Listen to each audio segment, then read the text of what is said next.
Good morning, Santa Clarita. You're listening to your hometown station, AM 1220 KHTS. I am attorney Wade Skalsky, and this is Wade Beyond the Courtroom. Today, we're going to be talking Donald Trump, perhaps about a train in France, and also something called Airbnb, which for a long time I was pronouncing Airbnb because I didn't know how to pronounce it. But before we get into that, Mike, how are you? I'm doing fine, sir. And how are you, sir? I'm doing fantastic. I have actually consumed a shocking 53 ounces of water already today. All righty. Yes. I have a trainer that's helping.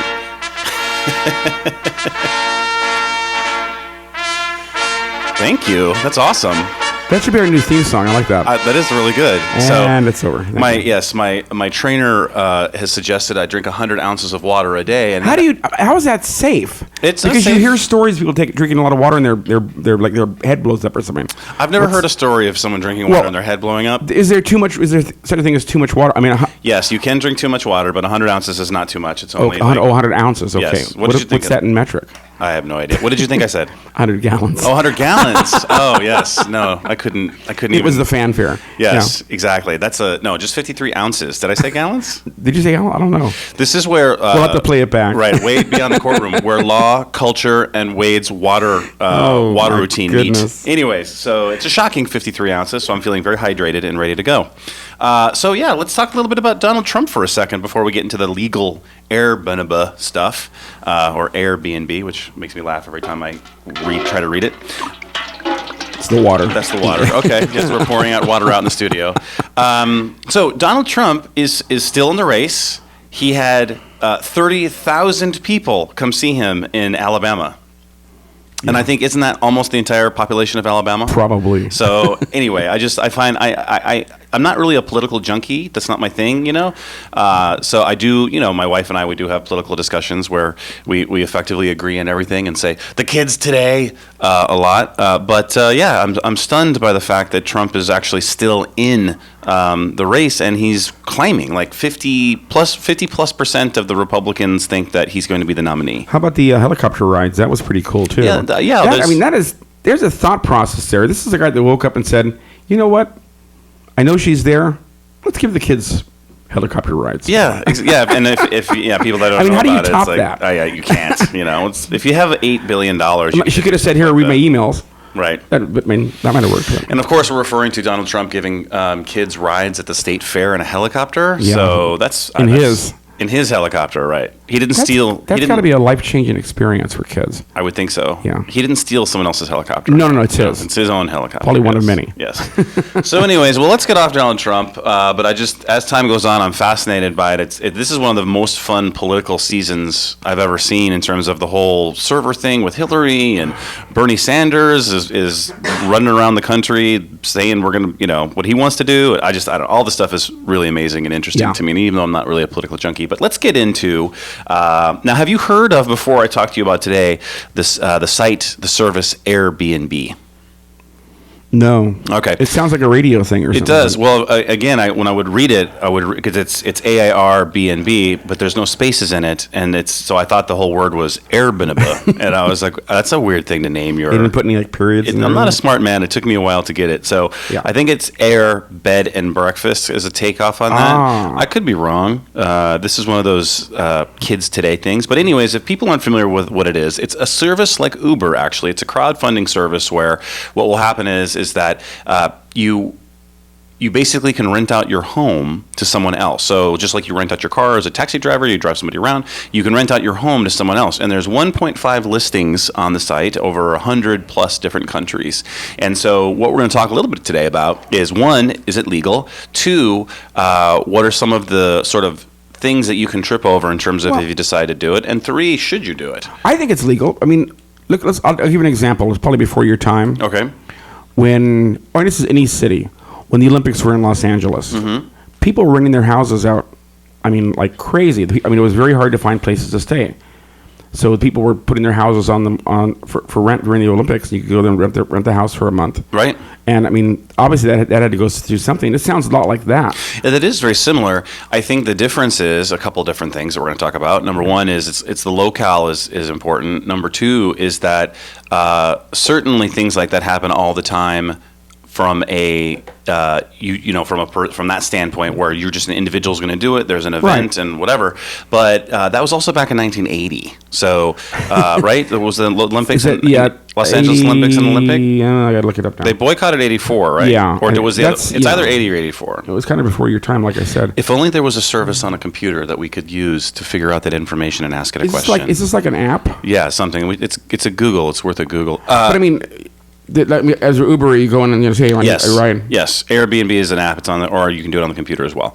So anyway, but to go to your point, it actually is illegal in many different places. Really? Yeah, and the reason is because it's just flat out illegal. There are local ordinances in a lot of different places that say that you can't sublet your house for a certain amount of time, less than 30 days, more than 30 days, whatever, right? Okay. And so the issue is that we're going to talk about when we come back from the break is do municipalities choose to enforce it and why they would or why they wouldn't. Yeah, but if it's your house. Well, we're gonna unpack that when we come back from the break, Mike. Don't worry about it. This could be a whole thing. This offends your sensibilities of the free market. The signs are getting ready. I don't think I've ever seen you this excitable. It's Mike is a defender of the free market. So I want to hear more. When we come back from the break, we're going to unpack that. You're listening to your hometown station, AM 1220 KHTS. Welcome back. You're listening to your hometown station, AM 1220 KHTS. I am attorney Wade Skalsky, and this is Wade Beyond the Courtroom, where law and culture meet.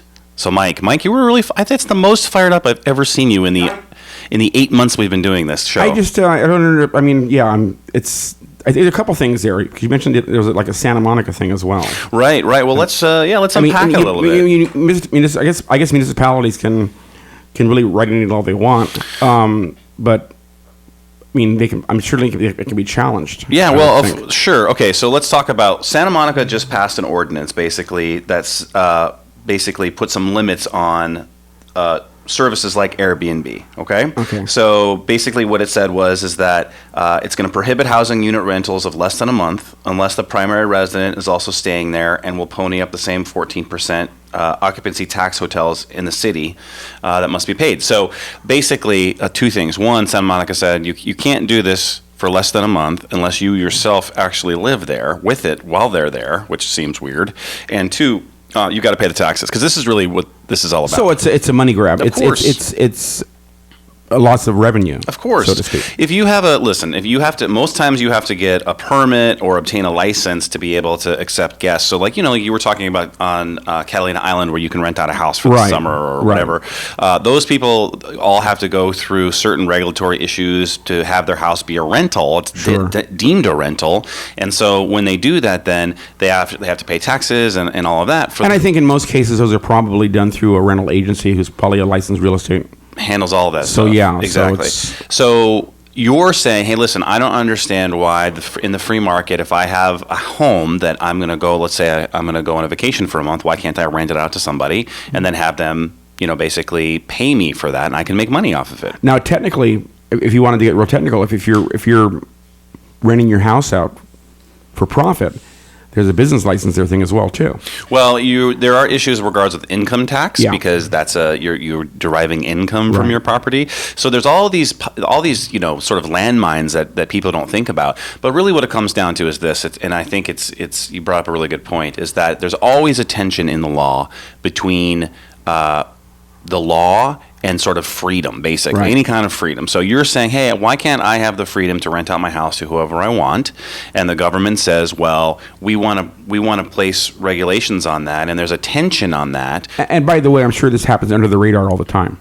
Of course, yeah. There's a whole, the thing is that when you do it online with an actual service, then it's open. And you would think that you would want it to be open and people could see it because then you have a recourse. That's why Airbnb is so popular because, like, look, if I put an ad in Craigslist or if I put an ad somewhere and says, hey, you can come rent my house, somehow someone finds out about it and then they come in, they trash my house, they steal stuff, we're going to talk about some things that have gone wrong. So what could possibly go wrong? I'm going to let someone else come live in my house. That's the infamous at your own risk. Right, exactly.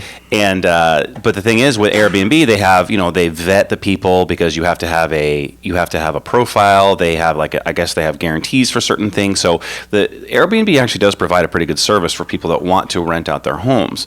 The issue is, though, is that the arguments on the other side are the city says, okay, this actually drives the price of rent up.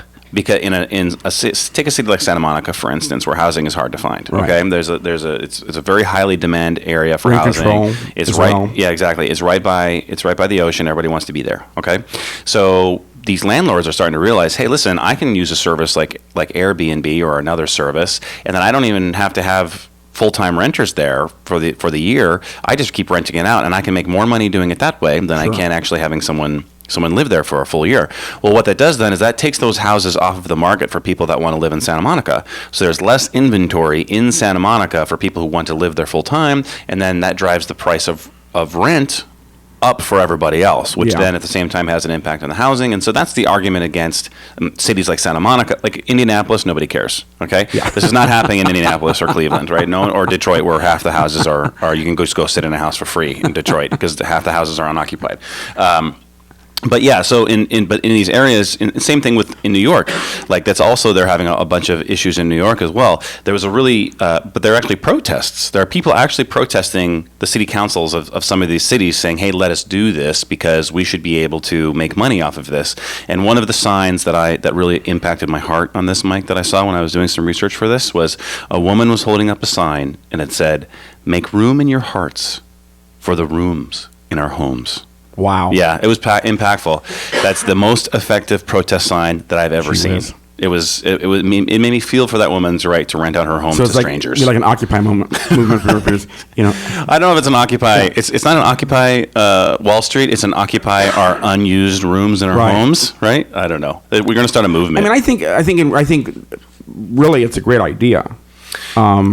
Yeah, it's a good idea, but everything sounds good until you say, "Wait a second, I didn't know about this." What could possibly go wrong? Well, geez. And we're going to talk about that. I got a feeling I do know. Yeah. Well, and here's the thing: is when you go to a hotel, you're going into a room that has been used by a million different people. Right? Like we all know that, but we don't really think about it. Yeah. But that to me is okay for some reason because I think I'm just socialized that way. Whereas when I'm going to go to someone's actual home and stay in their house, that seems a little weird to me. I don't know. It's because it's much more intimate when you're in someone's home. Like this is where they decide where they're going to send their kids to college, and they're deciding, what their passions and hobbies are. And I don't know. It just seems that there's an energetically. Well, there's bed and breakfasts as well. Actual real ones. That's a great idea. Well, obviously it's location. Yeah. I'm pretty sure bed and breakfast, like I say, in Detroit, and we're bagging on Detroit, so don't. I'm not bagging on Detroit. Well, no. I'm just saying there's a lot of affordable housing there in Detroit, and so a service like this is not necessary. Yeah, that's all I'm saying. I didn't say anything bad about Detroit. But a bed and breakfast, man. I don't know. It would be. I don't know. B&B and Detroit don't really go together. But no. But let's stop. Let's get away from Detroit. And we're coming back west. One reason why I think that the Airbnb is successful, though, is because it is less expensive than getting a hotel. So that's the issue. Look, it's like if you there's when you're young, some people go to like youth hostels, right? Which is like the cheapest thing you can do. Which I always thought those things were always a little shady myself, but that's just me. So you're doing it through Airbnb, kind of like. You would for like hotels.com or for... It's the same. It's all there. Yeah, you can look at the pictures and all of that, and then you run into the same thing where people are using the telescopic lens to make the room look like it's 5,000 square feet. We got to go to break, but I have book rooms on these online places, and 9 times out of 10, you get a hotel somewhere where it's a great price, but the caveat is that they're doing construction. Right. So, it's at 8 in the morning, somebody's, cleaning your window or, it's like, So, well, when we come back from the break, we're going to talk about what could possibly go wrong. This is fascinating. You're listening to your hometown station, AM 1220, KHTS. Welcome back. You're listening to your hometown station, AM 1220, KHTS. Today we're talking about crowd sharing service, Airbnb, and similar things like that, and what could possibly go wrong. Now, before I'm not bagging on Cleveland, Detroit, or Airbnb, but I will say this, is I have the saying, right, is that there are 300 million people in the United States, and so something is always going to go wrong. There's always going to be someone that's going to put a rocket booster on their car. We don't. Yeah. Right. I read that about some guys, like they somehow got a hold of like a rocket booster or something, and they put it on their car, and that guy died. So, oh geez. Yeah. But here's the thing: is that with as 1.5 million listings, okay, something's going to go wrong. I'm sure majority of these things go right, but with 300 million people in the United States, somebody's going to put a rocket booster on their car. So let's get into that. All right, that's the fun stuff to talk about. I'm fascinated with this, really. So obviously, look, like the first issue is when someone is going to come into your home. Like, let's say you're going to rent out your place, and someone comes to stay at your house.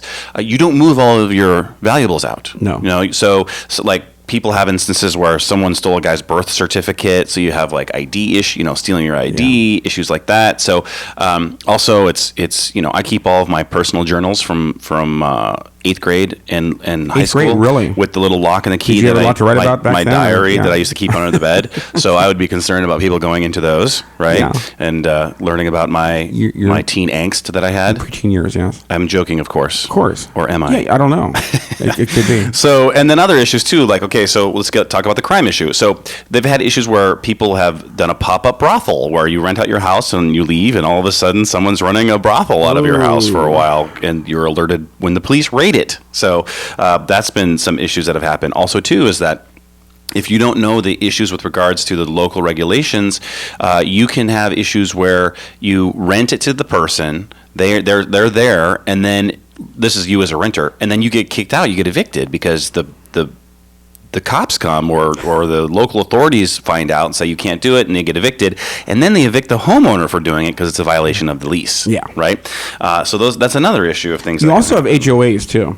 If you're in an association, that could be a problem. Don't get me started on HOAs, my friend. The ability. I own a condo, so I know. Yeah. The ability.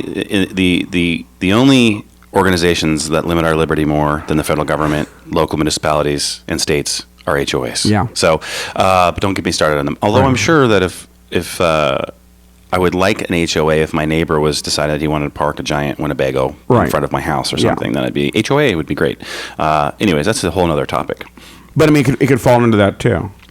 Yeah, absolutely. Like if you have agreed when you buy your home that you're not going to sublease it to people for any length of time, then you could do it, right? And then your HOA finds out, they call the cops, and then the person gets evicted, and then you get in trouble. The biggest problem I have with all of this really is the fact that, again, it's Airbnb, is that what it's called? Airbnb. It's just one of the services that does that. Yeah. This is like sight unseen. So you're like you said, leaving valuables in the house, things like that. You don't know who these people are. Well, but listen, that's what Airbnb would say, is that's the service, is that they vet them. So I don't think they run people's criminal records or anything, but they have to be verified. This is who the person is. So in one way, it is really dumb for someone to come to your house and then steal all your stuff if you know who they are. Right. That doesn't make any sense. To give you an example but people do this all the time. My twin brother this was 100 years ago, left for the summer, right, to work as a camp counselor. Yeah. All right. And so him and I were working in the mountains of Colorado as camp counselors. And while we were in Colorado, his neighbor that lived next to him broke a hole through the wall, came in and stole all of his stuff because I was storing it there for the summer. So it didn't take, Gruff the crime dog to figure out who had done this, because the guy basically put a hole in the wall and came through. So, even I can figure that out, right? So, so people will, like I said, there's 300 million people in the United States. Somebody's going to put a rocket booster on their car. Someone's going to do it. It's just as you get enough people, the sample size is big enough that some people are going to do some crazy stuff.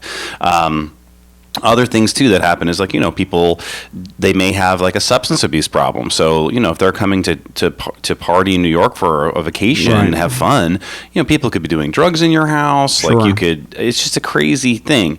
Yeah. So when it works, I'm sure it's great. You know what I'm saying? But I personally would not do it because there's just too much risk involved of what could happen. I think in reality, I think it's a genius idea. I just think this is the wrong way to do it. Well, look, you and I also there's a generational thing too. As I like to joke around, like the kids today, people who are growing up with technology, they're growing up from very young age with crowdsourcing and crowdfunding and all of these things. It's people used to say the same thing about Craigslist when someone would try to sell their car on Craigslist or something, like, why would you do that? You can't do that. Well, now everyone's comfortable with it because it's been around and we're socialized to be able to do it. And there's been issues. Well, yeah, but again, you get enough people, there's always going to be issues in these situations. So I don't want people to think that I'm telling them not to do it. I'm just saying is that if you're going to either rent your home out or if you're going to use it, just be aware that you need to take some precautions, and more information is always better. Or get a pit bull. I would never. I love my dog. I would not. Are you crazy? First of all, even if I suggested to my wife that we would leave our dog in the care of strangers, that would be a very, very short conversation.